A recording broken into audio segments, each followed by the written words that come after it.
Okay, so greetings, Dr. McClure. This is my Genogram presentation video. I recognize that 15 minutes is actually not that long after taking this video a few times. So we can go ahead and get straight into it.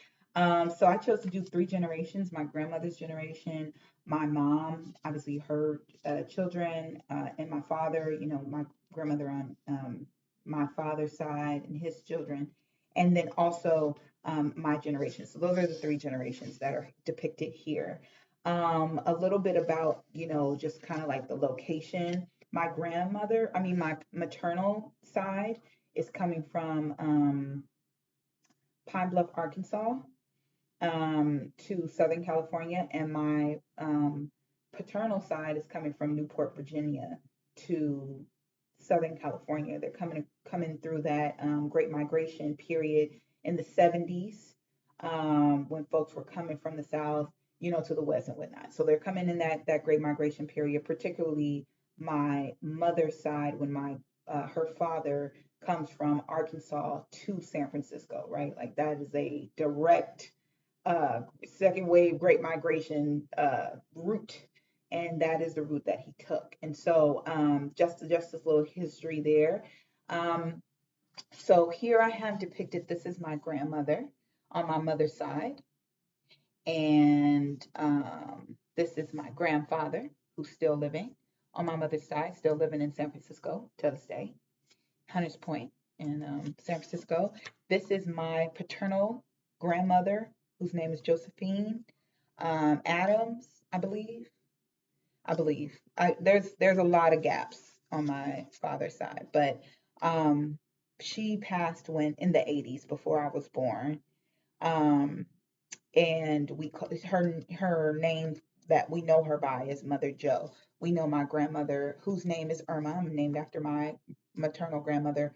We know her as Big Mama. So that's just a little information there. So as I said, we'll start with my mom's parents' side. So my grandmother and my grandfather grew up together in Pine Bluff, Arkansas, like they knew each other. My grandfather was about 10 years older than my grandmother. When she had my mother, she was about 14.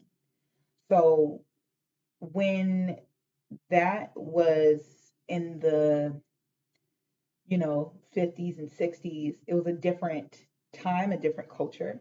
But there was a huge age gap, and my grandmother was still very much so a child, a minor, when she had her first child.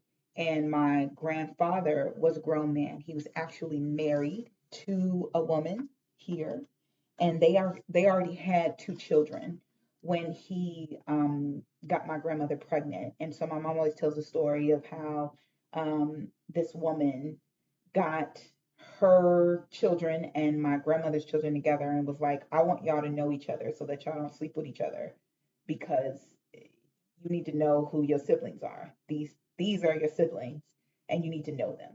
And my mom just tells us that story when she was really young, about 6 or 7, meeting this woman and her introducing them.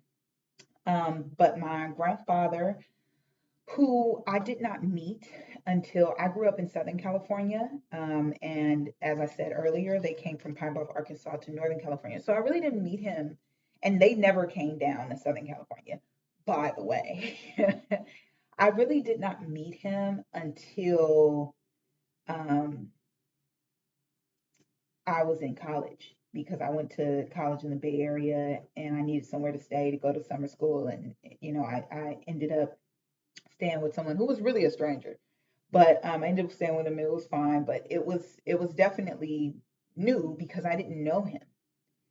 And the reality was he just was a very loner type, right? I could go into all of the gamut of, 4 or 5 generations, but suffice to say that my grandfather, he lost his mother when he was very young, and his father when he was very young. So he did not have much emotional capacity, and so there was a lot of emotional abuse and a lot of infidelity with all of his relationships, right? Which are all depicted on this side, if you see, there's my grandmother, then that's his, first wife, and then it's his wife now. And then there is this woman whose name is Rietta, who he has 4 children by, and there's the triangle there, to suggest the secret, because that woman actually, when my grandfather, who was separated from his wife and who was living with my grandmother, um, he actually had an affair with this woman here. Um, and the way that my mother details that she found out is because this young girl was going to her high school. And she came up to my mother one day and she said, "Is your father's name this and that?" And my mother said yes. And um, the girl said, "Well, I'm having a baby by him." And that's how, and my mom, has told me that story several times. So when it comes to my grandfather, there was a lot of leaving the home, a lot of leaving the home, a lot of infidelity, a lot of, distance, right? But he financially supported all of his children. The way that my grandmother and mother and aunt, who are depicted here, those are the 2 children that my grandfather has with my grandmother. The way that they get to California is because he sends money for them. But eventually, when my grandmother hears of this and all of the other things, that my grandfather was doing, that she didn't, that were just being abusive and being unfaithful and all these things, he eventually owned a business and he was just living his life. She decides to move to Southern California, and that is where my mother meets my father. Um, That's where my mother meets my father. And so they travel, my grandmother and her 2 children, she takes them to Southern California. And that's where she meets my father, who was living there with his mother. They had got there, like I said, from Newport, Virginia. I'm not sure what year. My father has 3 other siblings. And I don't know anything about they all have different fathers. I don't know anything about my father's father. The only thing my mother could tell me, because she did meet my uh, uh, grandmother, Mother Joe. She did meet her, and they spoke. They actually had a positive relationship, and she told her a little bit about uh, her life, and that my father's father was stationed in Newport, Virginia, and that was all that that's all the information that she has or remembers. So that's all we know. We don't know anything about that. But my father has a sister and 2 brothers, all of them having different fathers. However, there's still a relationship there, except with my uncle, who had a very strained relationship with the rest of his siblings because he was in a different state when they were in California. And I don't know all the details. I just know that there was a situation where he found out that who he thought was his father was not his father, and it was just really tumultuous. By the time he gets to California, he has issues with everybody because he feels, including my grandmother, because he just feels like he's been lied to and there's no trust. These are his relationships with women. My uncle has about 4 mothers, right? So it's a common pattern, multiple partners, multiple children, multiple partners, a lot of infidelity, a lot of abuse, physical abuse on his part, so much so to where his relationships with my cousins are very strained. And because his relationships with them are very strained, when he would come around us, he wouldn't have them and they wouldn't, you know what I mean? And so our relationships with our cousins are strained because of it, because they just never were around him. And then when he would come around us, we wouldn't be around, and my dad wouldn't take us over there because his relationship with his mother, it's just a cycle, right? And so there's just an absence of relationship between us and our cousins. But all that is to say, my father, however, who has a very close relationship or had a very close relationship with my aunt, my father passed away in 2004.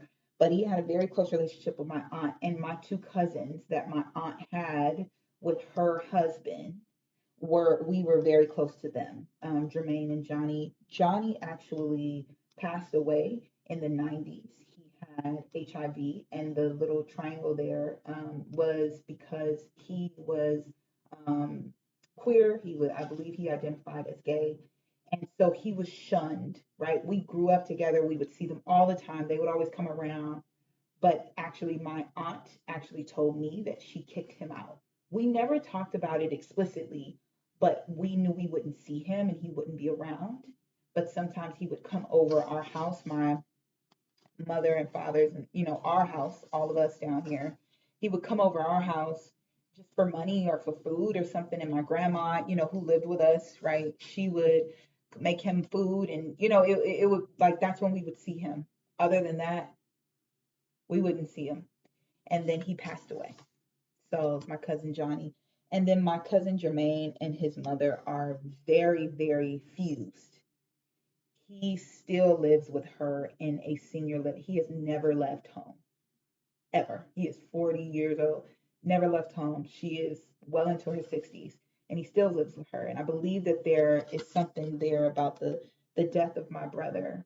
But also before that, his father, right? My uncle by marriage, my aunt's husband's name is Johnny. He had a substance abuse problem, and they ended up separating because he was abusive and had a substance abuse problem. And the abandonment, all of that has fused my cousin and my aunt, and they just been down ever since.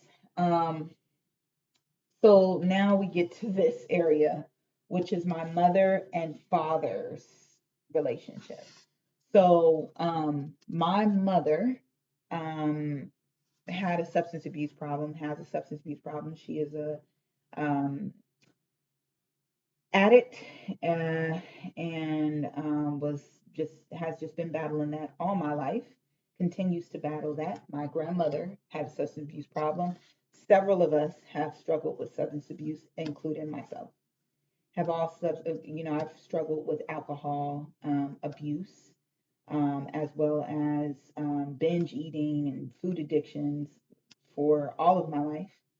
And that is just a, kind of trickle effect, one of the many. My relationship with my mother is very strained. Growing up with a mother who has a substance abuse problem, my father, who passed away, as I said, in '04, did not do any substances at all. And me and my father were incredibly close, very close. Um, and my mother just had a lot of abusive tendencies. And so for that, me and my dad just got closer, and me and my mom just had a very, you know, high friction relationship. So as you can see, I've drawn the friction there. But I have very close relationships with my sister. I have very close relationships with my younger sister. Actually, my mother repeated another cycle with one of my sisters who's up here. She's from a separate marriage. Before my father passed, my mother left the home. She left. She went to go live with another person who had more money, as I um, talked about earlier. My dad had issues making money, and so my mom stepped out and left the home, and she had a child, my sister. Um, and then when my dad passed, she married the father of my sister. And that abandonment always has stuck with me, and it affected all of us, and it still affects us. And it affected my father. And that, was a space of contention, still is a space of contention. But he was also an addict. And so they had that hostile relationship. Um, and then he eventually passed um, about a year or so after they had got married. And that was an incredible, he ended up leaving her, and, he was cheating on her. And so he died in another woman's, you know, house. We don't know, who that was, but Um, that just has created a lot of abandonment issues. And so, you can't see it, it's a little, but I have, certain siblings, such as my older brother and my mom, they still live together, right? They still live together. And then others of us are dispersed, right? So I have a brother here that lives in Arkansas, and who's dealing with a lot of anger and displacement issues. I have another brother here that lives in Southern California but doesn't live near my mom. It's like an hour away. I live in a different state. So it's just, when it comes to us, there's a lot of complicated things, but you know, it's patterns. It's, my father left the house and then my mother left the house. You know what I mean? It's addiction and issues. It's, you know, trying to find security in a sense of survival, right? It's friction and no relationship with folks who are your siblings, right? Because on this side, we have my cousins who we really don't know. And then on this side, my younger sister has sisters from her father in his previous relationships who she really doesn't know. So, and then there's uncles and cousins on that side who, because of these things, it's just been fractured. So, we see the cycles. I've been in therapy trying to work through them. But at the same time, it's really difficult because they're so ingrained in your mind and in your places of pain. It's really difficult to work through sometime. And there's 10 of us, so there's a lot of people just in my immediate family, just in my brothers and sisters, right? There's 10 of us. And there's loss, right? Like my mother had a miscarriage here. My oldest sister actually died. She was born with a birth defect and she died. And so all those things contribute to what we experience now. And we just do our best to try to work through it as individuals. And now as adults, being able to look back on these things and not see my mom as just my mom, but see her as a woman who's dealing with a myriad of different experiences, who had a father that left her, so who had a father that left the home, so that's where she learned it from. And so it's helped to see some of those things and to see her in that light. um, it's helped, but there's still pain there, and it'll still hurt. So that's a part of my presentation, and I look forward to finishing the rest of this project. Thank you.